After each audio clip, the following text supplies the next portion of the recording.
And so, my fellow Americans, ask not what your country can do for you. Ask what you can do for your country. Welcome to the Politics, Prepping, and Paranormal Podcast. Flippity-jibbity nonsense. I thought it was terrific. Not just big, it's yeah. Let's go.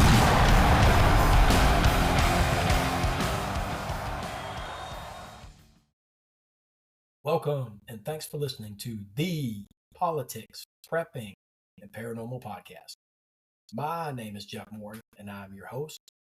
Now that election 2024 is firmly behind us, we can get back to hopefully getting our country back on the right track and living in a safer country with a better and more prosperous economy. Even for the die-hard MAGA folks and those that think that Trump is our savior, that shouldn't stop anyone from being prepared for disasters, war, famine, civil unrest, nuclear attack, an EMP attack, or any other number of potential scenarios that could happen in our lives at any given time. It's been a while since I've done a prepping episode, and I figured it was past time that I circle back to one of my passions and share that with you, my audience. On my last prepping episode titled Prepping 101, I did a broad rundown of all the things a committed prepper should try to have and do. I touched briefly on the importance of having a well-thought-out bug-out/survival bag. I did list some items you needed, but didn't go into great detail. I consider good planning and preparation to be the number one most important thing to be a successful prepper. But everyone is different, and there is no way on earth, without knowing your individual situation and circumstances, that I could even begin to help you plan and prepare for different situations. So I can't really do a good episode on that would help everyone, unfortunately. That being said, on this episode, we're going to talk about what is, in my opinion, the second most important thing that a committed prepper should have: a well thought out and assembled bug out/survival bag. For the remainder of this episode, I'm just going to call them bug out bags, even though a well equipped bag should be set up to help you survive short term as well as just bug out somewhere. But before we get into talking about selecting and filling up a great bug out bag, let's do a quick roundup of this week's big news stories. President-elect Donald Trump continues to get mixed reactions as he nominates his picks for his cabinet. In two very surprising picks this week, Trump has nominated former WWE executive and wife of former WWE CEO Vince McMahon, Linda McMahon, as his pick for Secretary of Education. McMahon formerly served on the Connecticut Board of Education and is currently the co-chair of Trump's presidential transition team and was one of Trump's top donors during the 2024 campaign. This week, he also announced the selection of TV personality Dr. Oz to lead the Centers for Medicare and Medicaid Services. Oz previously ran for Senate in Pennsylvania and was endorsed by Trump before ultimately losing to John Fetterman. Oz, like Trump, Health and Human Services pick RFK Jr., has been criticized in the past for being anti-vaccine and promoting alternative treatments for COVID-19, such as the anti-malaria drug hydrochloroquine. One thing is for sure, this has been an interesting week watching some of these cabinet selections continue to come out. Last week, Trump nominated Matt Gaetz as his candidate for Attorney General, and this week, Gaetz has withdrawn his name from consideration after the distraction his nomination has caused due to allegations of him paying underage women for sex. Hours after Gaetz withdrew his name, Trump nominated Pam Bondi, former Florida Attorney General, to replace him.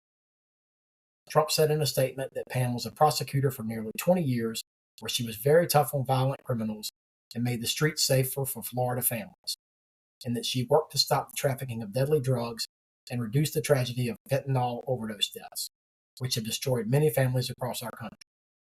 She did such an incredible job that I asked her to serve on my Opioid and Drug Abuse Commission during my first term. We saved many lives. In Georgia, a Venezuelan man has been convicted of murder in the killing of nursing student Laken Riley on Wednesday. The case first made national news after Joseph Ibarra, a 26-year-old illegal immigrant, killed Riley while she was out jogging on the campus of the University of Georgia on February 22nd. The killing has further intensified the national debate over immigration, which became a key campaign issue for both President-elect Trump and Kamala Harris. Riley's friends, roommates, and family packed the courtroom throughout the trial. Ukraine fired a round of British-made Storm Shadow cruise missiles into Russia on Wednesday, a day after it used U.S.-made ATACMS missiles. The attacks come after Joe Biden authorized Ukraine to use U.S.-made cruise missiles to strike targets deep inside Russia this week, only 2 months before he leaves office. This comes after Russian President Vladimir Putin has repeatedly warned the U.S. and other Western countries about supplying weapons and authorizing attacks on Russian soil. In an interview published on Wednesday, Russian Foreign Intelligence Chief Sergei Naryshkin said that Moscow will retaliate against NATO countries that facilitate long-range Ukrainian missile strikes against Russian territory. The Biden administration has been racing to pour money into Ukraine before the end of his term, announcing it plans to cancel $4.65 billion in debt owed by Ukraine that was part of an economic loan offered earlier this year. In addition, current Defense Secretary Lloyd Austin announced Tuesday that the U.S. would send even more money to Ukraine, another $275 million to be exact. The money would help provide Ukraine with more drones, artillery ammunition, and mortars. Personally, Trump's inauguration can't come quick enough. I just love knowing my hard-earned tax dollars are going towards a pointless war and evil regime in Ukraine. In the continuing drama surrounding Alex Jones and his media company InfoWars, Jones has sued news outlet The Onion and asked a bankruptcy judge to block the reported deal, calling The Onion's offer a flagrantly non-compliant Frankenstein bid and the black-letter definition of collusive bidding. He has argued that the First United American Companies, the only other bidder in the bankruptcy auction, should be the winner. The judge overseeing the auction, Christopher Murray, filed his own court papers dismissing the, quote, barrage of baseless allegations as a disappointed bidder's improper attempt to influence an otherwise fair and open auction process. Murray is scheduled to be deposed by FUAC attorneys next week. Former federal bankruptcy judge Bruce Markle believes the court ultimately will defer to the trustee's judgment as to final decision as to who will ultimately win the auction. In stupid yet real news this week, a banana was sold for $6.2 million at a Sotheby's auction this week. No, I'm not making this up. Cryptocurrency investor Justin Sun bought the banana, which was duct taped to a wall and part of a piece of artwork called Comedian, created by the Italian artist and satirist Maurizio Cattelan. Purchased the banana after winning the auction over 6 other people in New York City on Wednesday.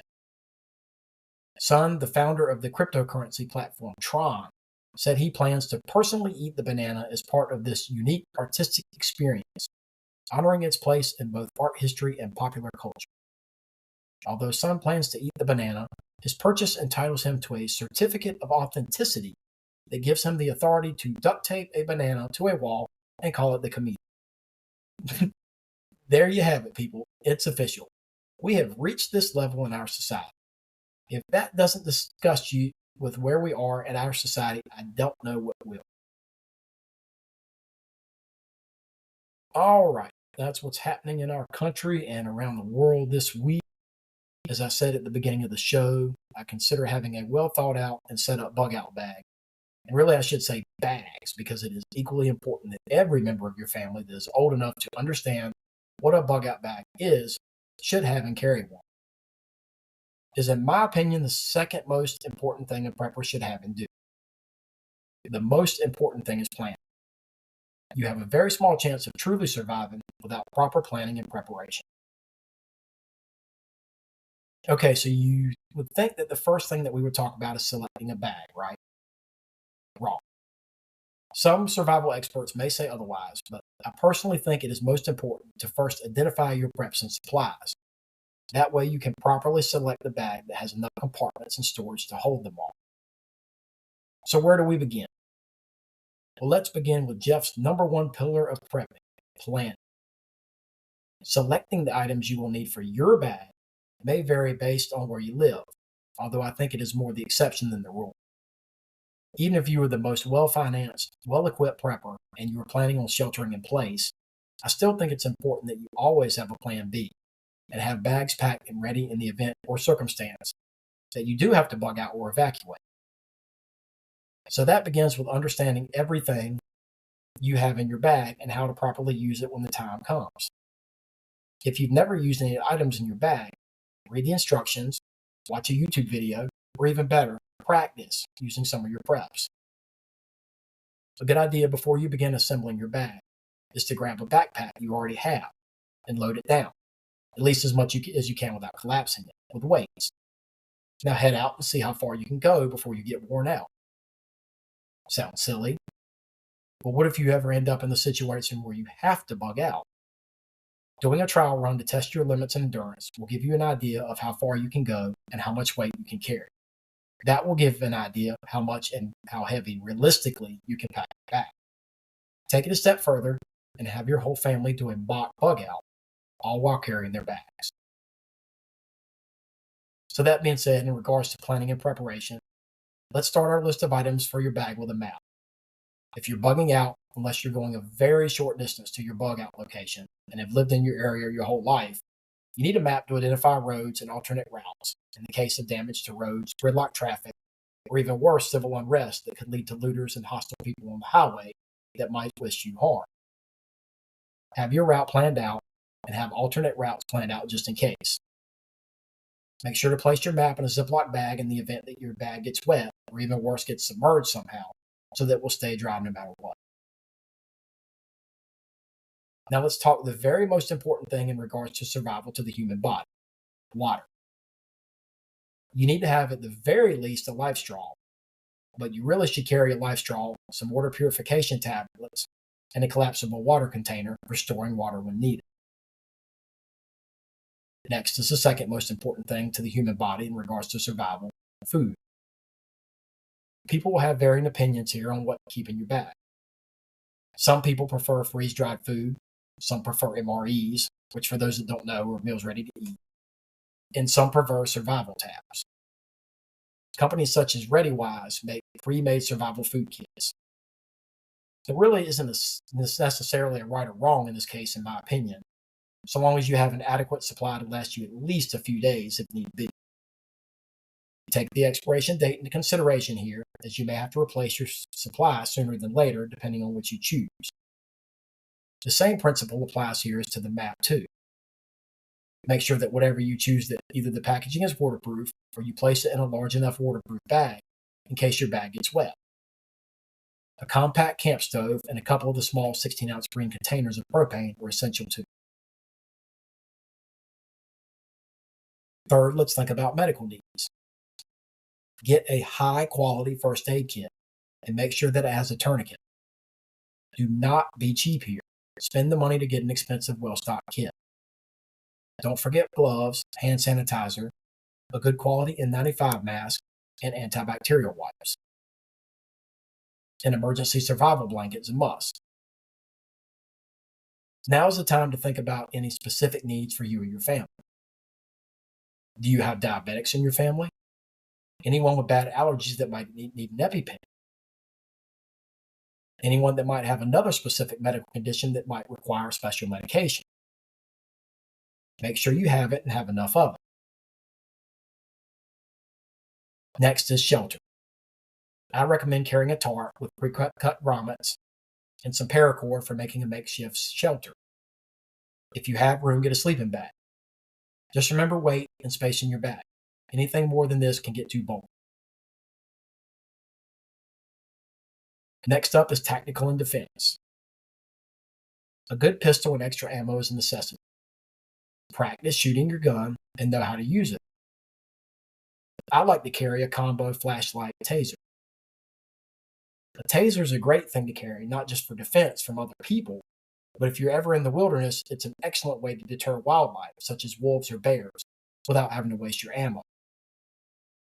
Throw in a small can of pepper spray, too. If you ever get into a dangerous urban environment where you might have to fight your way out, anything that can help you conserve precious ammo will be extremely helpful. And don't forget a multi-purpose axe and a good sharp knife. If you can afford it, get a good set of night vision goggles. Nighttime will be the best, easiest time to escape, forage, or if absolutely necessary, take what you need to survive. This will give you a distinct advantage against most others, as other people will probably be hunkered down in their shelter for the night. Get a good set of compact folding binoculars too, no matter what. Another item that will give you a big advantage is a ghillie suit. You can be camouflaged and sneak up, or out if need be. Obviously, this list includes some bulky items, so keep this in mind when thinking about selecting your bag, and also keep your individual health and physical conditioning in mind, and that you will have to carry all these things, possibly long distances. Next is personal hygiene. Get yourself a ditty bag and fill it up with your travel size items from Walmart, Target, Dollar General, etc. Good toothbrush, toothpaste, soap, shampoo, toilet paper, a durable enclosed mirror, a razor, and shaving cream. Do you or any of your family members wear contacts or glasses? Don't forget extra contacts, contact saline, and an extra pair of glasses. You'd be surprised how small you can pack up your hygiene needs and still have everything you need. Next up is communication. I talked about my Prepping 101 show about getting a burner phone. Get a good handheld ham radio. You can pick up a Baofeng, which is a great radio for the price, on Amazon, pretty cheap. If you've never used or are familiar with a ham, hop on social media and ask for help getting it set up. Programming a ham can be difficult, but a licensed operator can get you set up and set up on a local repeater network. Yes, you have to legally have a license to operate one, but if it gets real, no one will care or be worried about FCC enforcement. Trust me. You can listen to police and EMS channels on a ham radio and weather alerts as well. A good solar or crank radio is a must. You can also keep some short-range walkie-talkies for communicating with your family or group also. Preppers with a huge budget can pick up a satellite phone, which can be used almost anywhere in the world. Even if it hits the fan, the global elite will more than likely ensure that satellite networks are up and running so that they can communicate with governments and one another. Moving on to light. An LED headlamp is a necessity since it will allow your hands to work free and direct light where you need it. Light glow sticks and stock some solar lights, that way you don't have to rely on batteries. Really, this category just comes down to how much you want to carry. Remember, keep your weight in mind as you're continuing to pack. All right, we've covered most all the categories as it refers to packing your bag. The only category left is heating and cooling. And when I say that, I mean regulating your body temperature.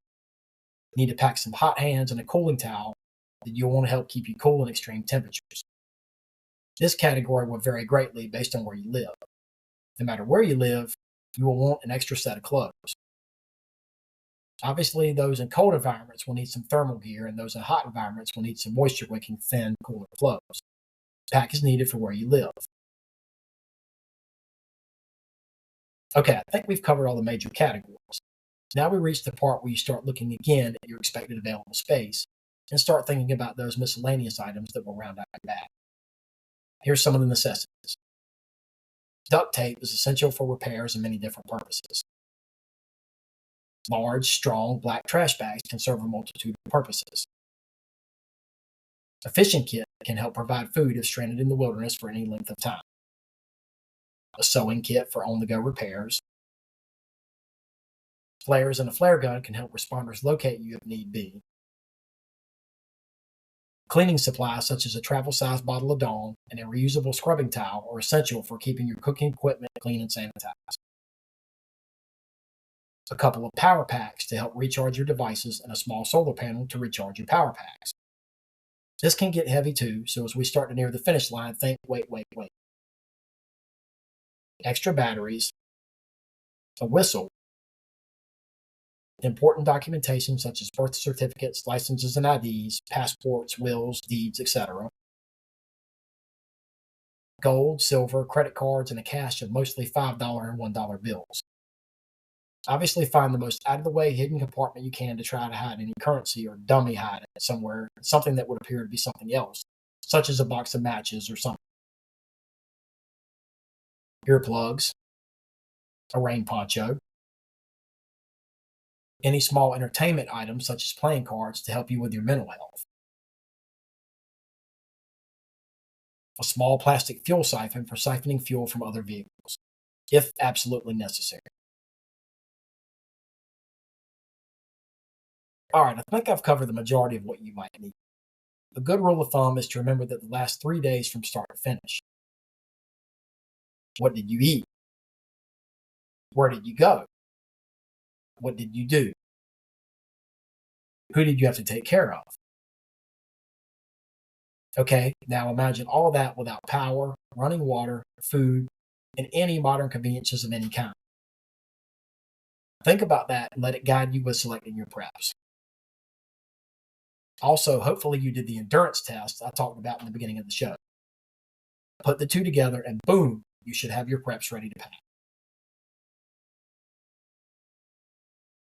Okay, so you have all your preps. Let's talk about selecting a bag. It's cool and trendy to go out to a tactical shop or order a cool looking bug out bag online that is decked out with a sweet camo pattern and have little patches all over it with the Gadsden flag or 2A, gun manufacturers' logos, tactical logos, or things of the sort. Sure, it will make for a mean, cool looking bag. But you need to remember that mean, cool looking bag doesn't just look mean and cool looking to you. You might as well print it bright yellow and write "my bug out bag" all over it. Yes, to most anyone, it will be clear and blatantly obvious that you are at least into tactical gear, which most people would assume means you're into guns, which many would associate with you either being a prepper or survivalist, or at the very least, someone that might have a little more knowledge than the average person on such things. Now, that might not sound that important to you at the moment, but keep in mind if you're ever going to truly use this bag for what it's designed for, then you're probably talking about a situation where something catastrophic has happened and people are afraid and panicked and looking for help to try to save themselves from something. It is this kind of scenario you should be thinking about when packing out a bug out bag. Don't you think that your cool looking tactical bag will kind of scream, "Come get me, I might have a gun, some ammo, some food, or something of the sorts"?